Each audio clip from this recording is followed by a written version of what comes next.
So yan mga kaswangers, maglitsyon ng rabbit. Ayan o, yummy. Sa mga hindi po pwede, sa mga taba-taba, ayan, may alternate po tayo. Rabbit ang ang inuulam nila. Kasi less fat po ata ang rabbit. Ayan, yummy yummy mga kaswangers. Ayan o, diba, ang laki-laki ng rabbit, talagang pang-ulam siya. Ayan. So, ayan guys, oh, pinapahidan siya ng pinagmarinatan na soy, kalamansi, bawang, ketchup, syempre, sugar, hindi mawawala yon. So, ayan. Dati, di ba, yung nagkaroon ng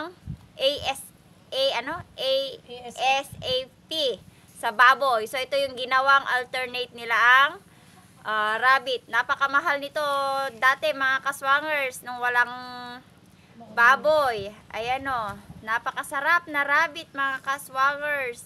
Try nyo din mga kaswangers. Masarap daw. Ngayon, titikman namin kung gaano kasarap ang rabbit. Pero amoy pa lang. Yummy na. Diba? Parang talagang lechon ng baboy o. Yan. Matitikman natin kung talagang the best ang rabbit na ito. Magpaling ka nga partidor ni Arong ng rabbit.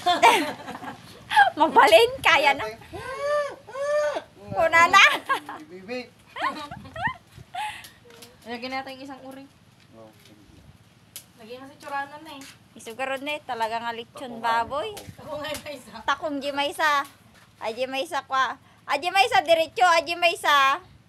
Kwa, kimindeng. Ne? Sexy ay may Ne, isa. sexy jimaysa. Ate, Sexy. nakapost sa atin mo nuna. Ay ato, ito manda na to sexy. Kung karo, data na, dahil banda na to eh. Barako. Nakakwa. Pares naman sila lalaki. Apat ata sila nun eh, di ba? Iisa lang yung natira. Oo. Yung isa, nilanggam. Nung baby pa lang, yan o. Oo. Nagka-pen pa niya, nakakariri. Kaya nga eh. Ha? Yung. Ayan. Politician na.